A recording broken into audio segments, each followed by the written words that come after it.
اللهم صل على محمد وعلى آل محمد. Such a long time.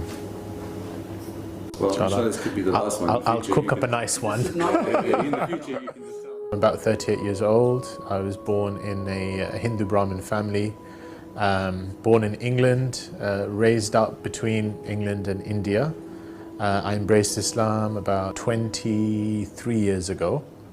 I was 15 at the time, 15, 16. My uncle had died in very tragic circumstances around about the age of 15.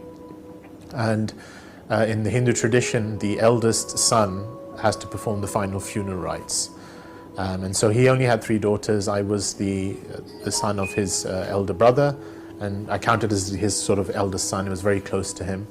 So I ended up going to Benares, which is a place in India, sometimes pronounced as Benares, which is a place where they perform the final rites, and where usually the body is taken, burnt, and turned into ashes, and flowed into the Ganges.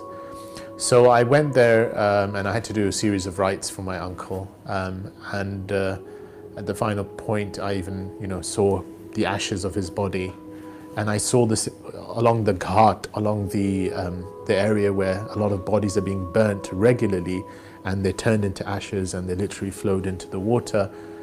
It kind of struck me that life is, at least the way we think of it, is very impermanent. And the whole idea of death as being so close was something that really, really struck me. And so from the age of about 15, I started looking into what death means in other traditions and the afterlife. And being a Hindu, I looked into my own tradition first, and the whole idea of rebirth and karma and so on was something that I was looking into. And then I started looking into other religions, Judaism, Christianity. And one of the things that I always held on to was that there's lots of different paths. All these religions are fine as long as anyone takes a religion, and they're all reaching to God at the end. Until I came across Islam, and Islam was probably the last possible religion I would have been looking at, partly because in those days, now it's probably 10 times worse, but in those days they had a bit of bad publicity, and I remember reading a couple of Reader's Digest articles, which was the book that often used to have a few things about real life events, and they'd have these real life stories, and they'd often have a bad story of somebody being forced to wear the hijab, or anyway, cut a long story short. When I started looking at Islam, what struck me was it didn't appear what it should have appeared to be.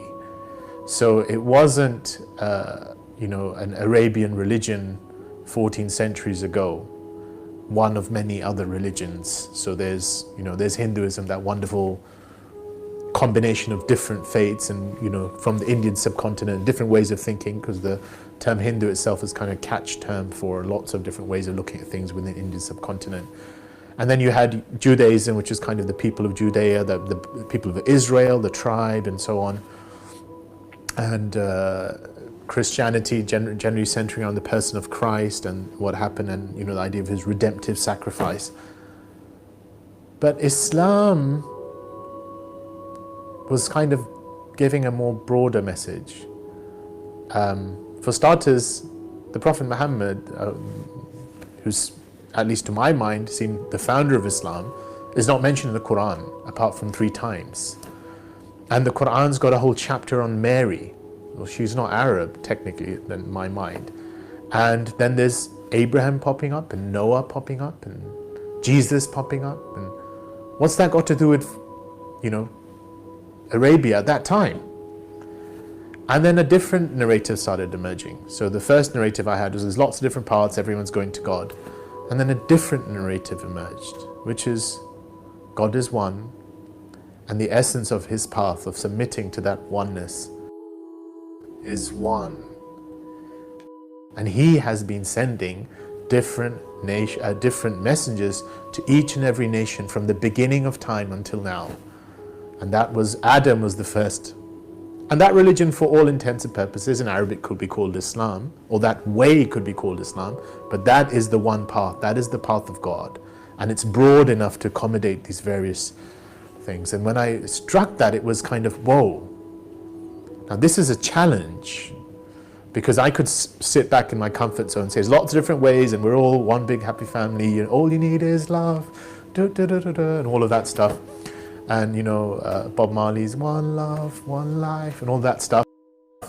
But then I've got this message saying, this is it. This is the truth. And this is just the final embodiment. But that truth has been coming from the beginning of time, and it will keep coming, because that truth is the message of the cosmos. That truth is the message that's being shown to you over and over and again. And so then it was a bit of a thing. That doesn't fit the Islam that I'm reading in Reader's Digest, or today they could just say the Islam that you see on television, or the Islam that is constantly being bombarded. It's a deeper Islam. It's the Islam of the soul. It's the Islam that at some point it's like, I think I know this. And so that process, initially it was a kind of a, how do I debate with this? And I had a couple of friends at school who started to get more into their practice of Islam. And so I used to often debate with them women's rights and, violence in Islam and all my little things. And I was quite good with words, so I found that I would win the arguments, but when I left them and I went home, I would lose the debate. Because at some point I knew that I was winning with points, but there's a deeper level of conviction that had started to rise in my heart about what's being said. And so the whole process just kept going, and I feel, looking back now, God sort of created a conflation of events that were happening at that time. And I was being exposed to Islam in different, people close to me. So my school teacher, she actually embraced Islam. And it was just, my life changed after that. But later on I heard that there's that whomsoever Allah wills to guide, that He yashrah, He gives them expansion. He expands His chest lil Islam, He expands His chest for God. And sometimes there's a term, I think it's called yuqallib, to literally turn a person. And that was my sensation. I literally felt I was turned and I was span, and it was like this sense of expansion. So yeah. And then what was really interesting is the next day when I told people I wanted to become Muslim, and I said what I did, the way you become Muslim, it was just a coming home. It was just a coming home. It's like, oh, this is me. This is a part of me. This is what I've always known somehow, somewhere I should be doing. Well, during that 7-month period, I think the first part of it was sort of just opening up to, because it wasn't conscious. I don't think, looking back, I could say that I was deliberately thinking about something. It was just subconsciously, or at that time, I was realizing that I'm starting to believe. And then I think the biggest reason why there was a delay, which in hindsight I think was partly because I just didn't think it was possible. I didn't think someone born in a Hindu Brahmin family could actually become Muslim. It didn't seem possible to me. It was not something I could have entertained, because I didn't actually, I don't think I knew of any converts from Hinduism. So I couldn't imagine someone from Hinduism could become Muslim, and at least not in the background that I had. So it was a very relaxed, not very strong, Hindu type, but as is common to many, at least that kind of Hindu upper class Brahmin sort of environment, it's sort of like a very relaxed identity, shrouded on, like festivals and, just tight-knit family, very close, well off, not many problems. And then, why would you do that? Why would I convert? It was not something, it never came to me. And then even as the faith was emerging, it was sort of like, yeah, but it's kind of like growing as a seed. It sprouted. And when it was, I believe this. Now what does that entail? And when that thing happened, then it was always like, this is a bridge. And can I ever cross it? Can I ever actually take that step?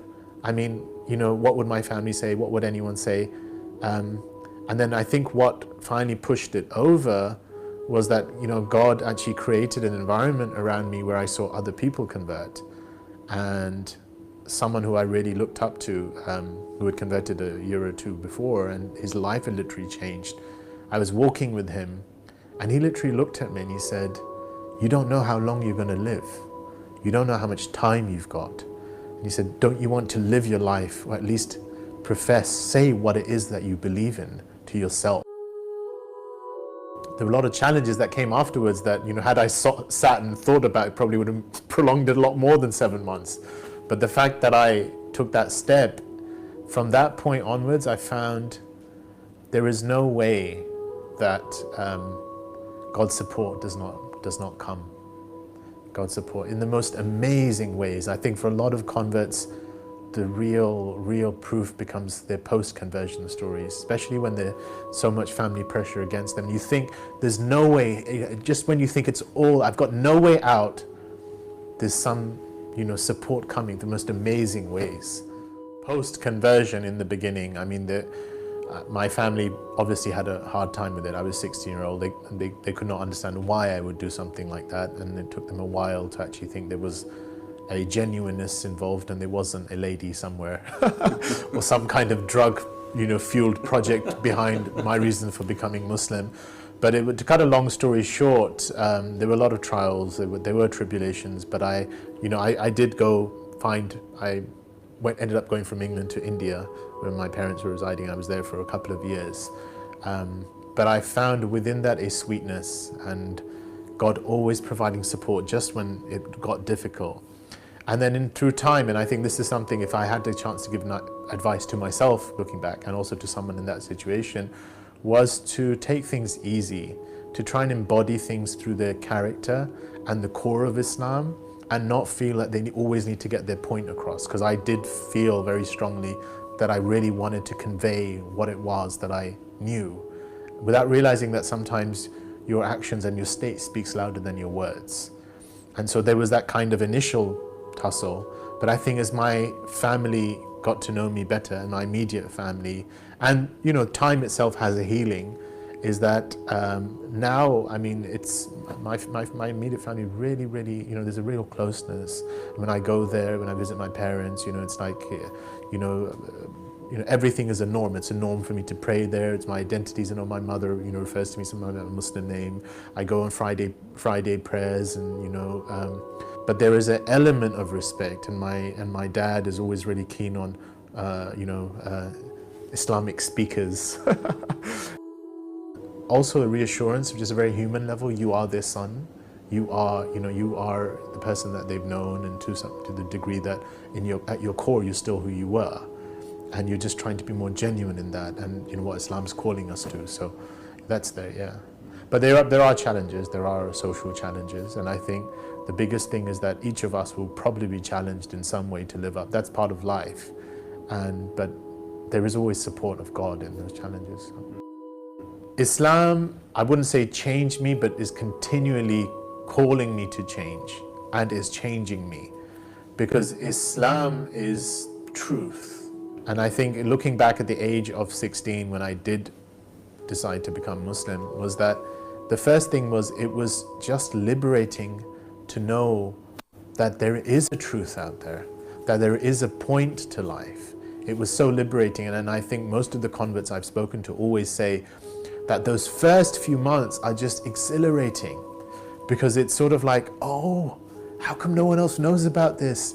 You know, this is like a treasure, right? But then, you know, as time goes on, it's like the challenge to live up to our lives and that greatest truth. And this is the part of faith, right? Being called to, what is your greatest truth? What do you really ascribe to?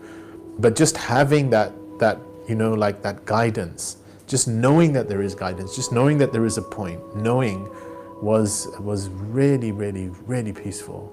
And I remember just, it was so overpowering, and it was so comforting that somewhat in my naivety as a 16-year-old, it was like, you know, well, it should be easy. I just tell everyone, and they'll see it exactly the way I do, especially the family.